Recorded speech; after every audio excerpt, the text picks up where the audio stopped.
Hi Stampers, welcome to Great Inspirations. My name is Kim Tolbert, and I'm happy that you're joining me for another in my series of Stamp Happy Holidays. So I have two cards here today that I created, and we're going to talk about how I did that. But the main theme for today is how to get the most out of what we have, because I know we all have a limited number of supplies in one way or the other. Sometimes it may be you don't have a lot of cardstock, so you really want to get the most out of your cardstock. Or maybe you don't have a lot of pattern paper, or maybe not a lot of specialty papers. Or maybe you don't have a lot of different inks or other things to kind of jazz up your cards. Well, today we're going to talk about how can you get the most of the products that you do have, and maybe find a way to add a little something special to your cards. Now, we're going to start with this card.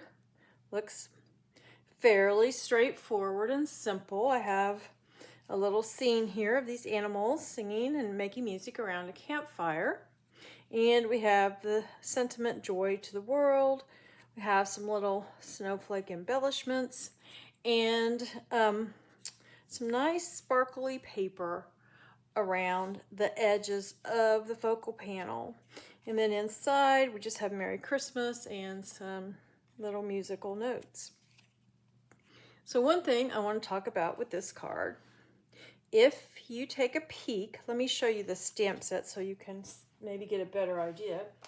And it's called Musical Jamboree, and it is from Stampin' Up. It is current.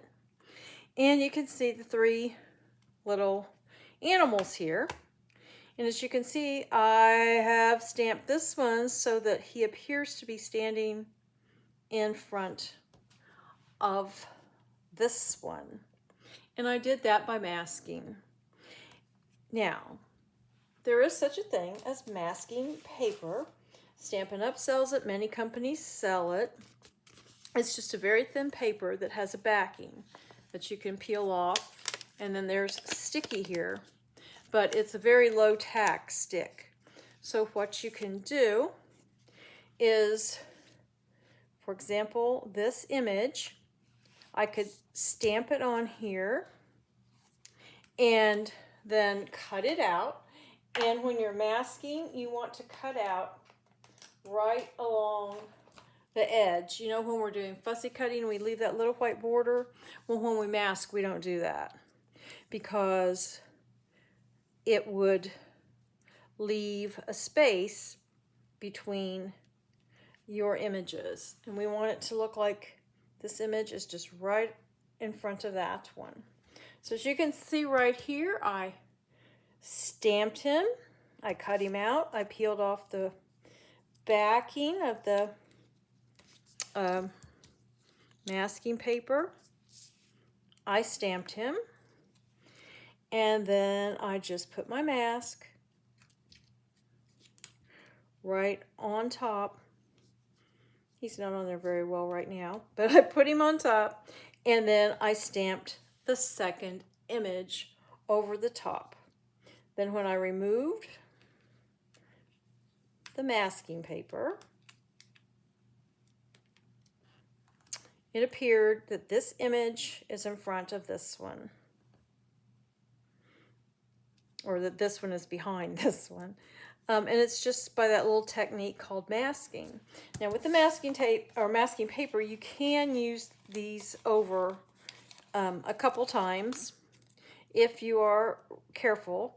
Sometimes they do tear when you're putting them on and pulling them off several times, but you can get more than one use out of them. So if you have masking paper, by using your little mask more than once, that can you know, stretch your supplies a little bit. But if you don't have masking paper, let's look and see, what do you have? Do you have a Post-it note? If you have a Post-it note, you can do the exact same thing because it's a nice thin paper. And what you can do is, here's the sticky part. when you stamp your image, this little cat image, now when we look at this and we know that this side of the image is going to need the most sticky, right? Because it's going to be closest to where we're going to stamp the next image. So what I do is I try to get the most of it as I can on the sticky part right here. So I stamp it over the sticky part. And then when I cut it out, there's going to be enough sticky here to kind of hold it in place as you stamp the other image. If you don't have Post-it notes, but you might have some printer paper, you can do the same thing with that. Just stamp the image and cut it out, like I say, following the line. And then you can hold it in place if you happen to have some kind of low-tack adhesive. Like I have the repositional adhesive. You can grab that real quick. This, and I'm sure there's other brands, but this is made by Tombow and it's called removable adhesive. And you just put a little bit on the back of your mask and it will hold things in place, and then you just lift it up and it was like it's never there. Another thing you can do is you can cut out your mask and you can put a teeny tiny dot of liquid glue, and when you do that, see, you put your little dot of glue, you just take your finger and take some of the sticky away. Then you can put it right there, let it set for a little bit to get almost dry, but it will still be tacky. And then you can put it right on top of your image and it will make a mask. So there are some other options that maybe, save you a little money. You don't have to go out and buy masking paper. You don't have to go out and buy special anything. If you have a thin piece of paper, be it printer paper or even a Post-it note, and maybe a little bit of glue, then you can make a mask. The second thing I did, all these specialty papers, they can be a little expensive and there's usually not a lot of sheets that come in a package. So I've told you before that I usually, when I'm going to mat with a specialty paper, I usually cut out the center of it and use that for another project. Well, what I did on this one, I made my focal image and then I die cut it with a die. Then I took that very same die and centered it on my piece of specialty paper, the glimmer paper here, and I cut the frame. See, here's what I have left to use on another project. And then what I did for this one, instead of making the focal image larger, I just inlaid it in that frame. I just glued it right into place on that nice glimmery frame. Like I said, that saved me more paper that I can use for another project. So there are some ways that I got the most out of my supplies making this card. Now the second card here, these little cows, you know I like my dimensionals. And they're just foam with adhesive on both sides. Some of you use foam tape. Whatever you use is great.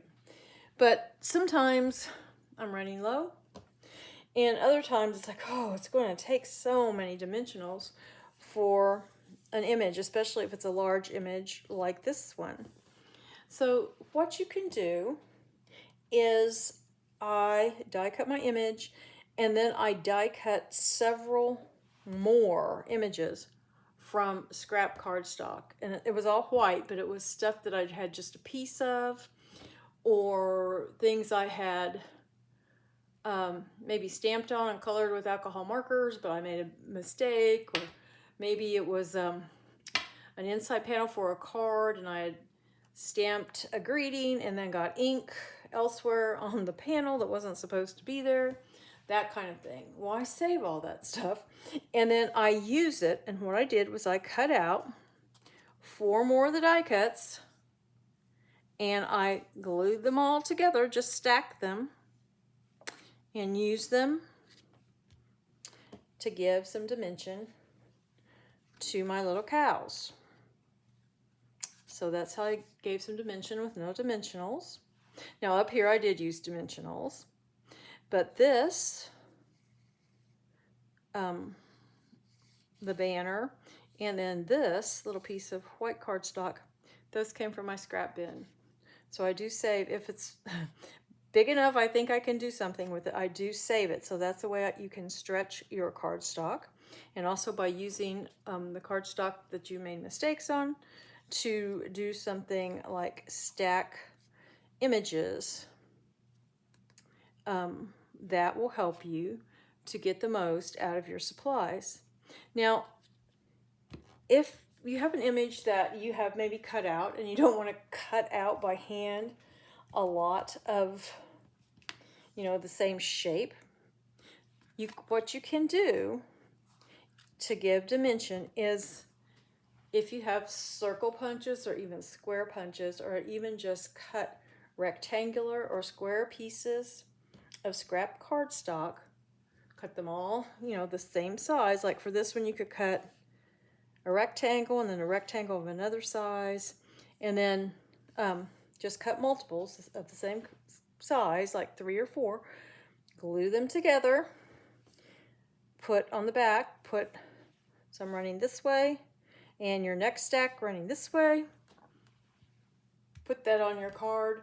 Your cows are going to have dimension. They'll look like they've popped out from the card, and you didn't have to die cut. I do that a lot. Sometimes with circle punches, I'll just set and punch a bunch of circles and glue 3 or 4 of them together at a time and have them ready to just put on the back of my images to give it a little dimension without using dimensionals or foam tape. So here's this little card. Here we come a caroling, and then inside it says Mooey Christmas and a Happy Moo Year. Yes, I do have someone in my life who likes cows. That will be their Christmas card. And I can show you that stamp set. That is from Trinity Stamps, I believe. And it's right here. It has the Heifer Self, a Dairy Little Christmas, and a Happy Moo Year. There's the Mooey Christmas, and of course the Here We Come a Caroling. And it does have a matching die. It's right there. Like I said, that was from Trinity Stamps. And now we're going to look at another card. We're going to kind of put it together. And let me get a mat here. You can see right here, here's my scrap piece. I had some unicorns on here, and I had colored them in, but I didn't use all of them, so I had some scrap.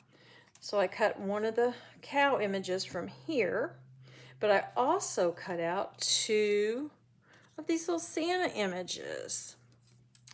There's one here, and then one here.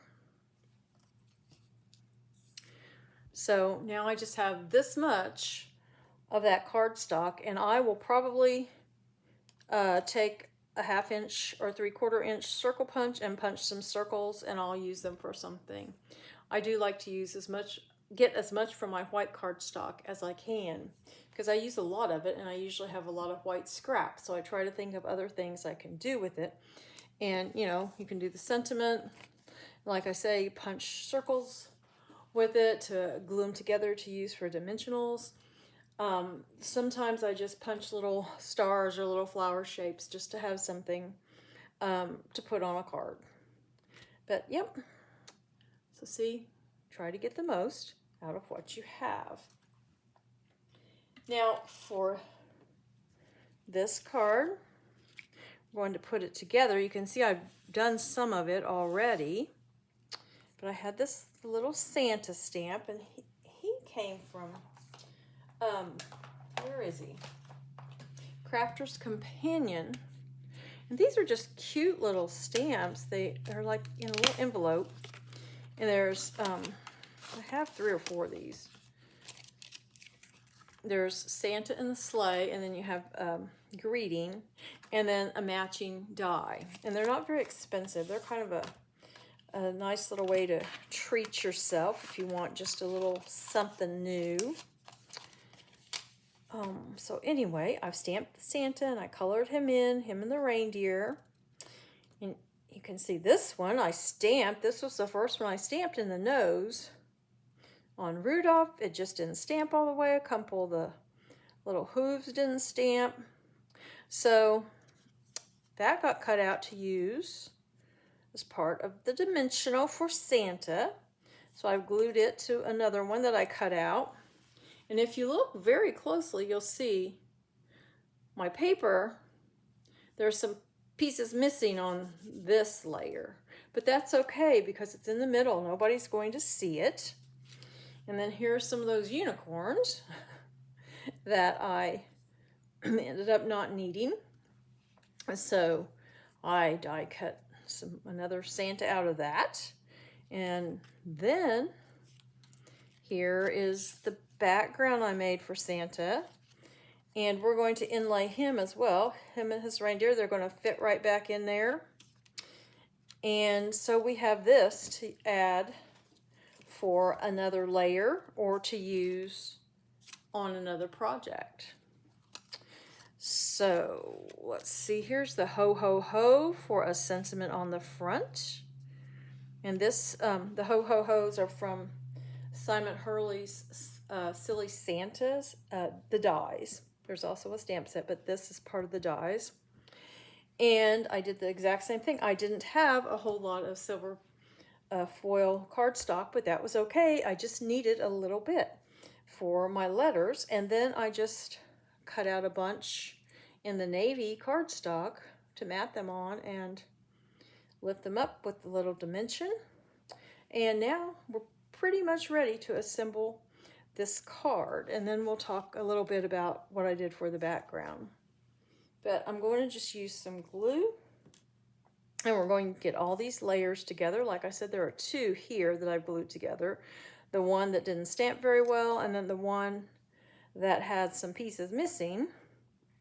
And it's okay if that happens, if there's pieces missing, because just put that piece in the center of the others and you'll never know. And then, like I say, I've got 2 here that are glued together. This one with those unicorns I didn't use, and I believe this one had some unicorns on it as well. So we're just going to line them up, press them down a little bit. Now we're ready to put our Santa image that we've colored in.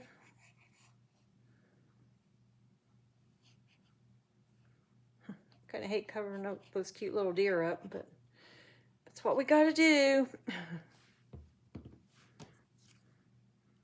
Just put Santa right on there. And I think I'm going to save this. I may cut some little stars and things out and use that on another project. I kind of like that. That would be a shame to cover that up. So let's just get Santa in here. We're just going to glue him in. Pop him into place. Now this is a good thing to use, or a good technique to use if you've used an embossing folder like I did here.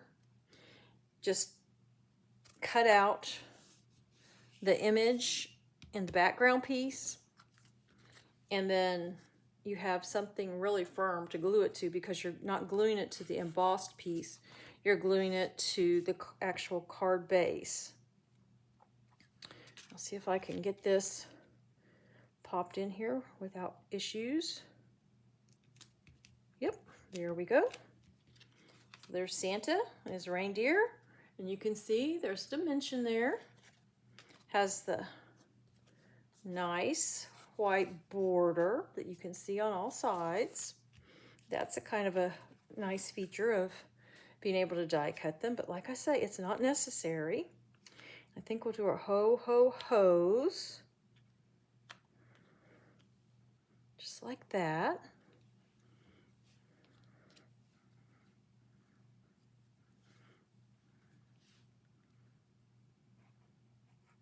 Put a little glue there.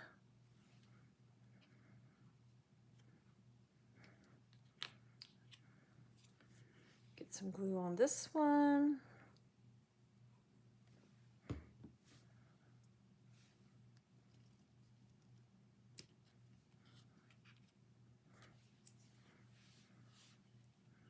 And the last one.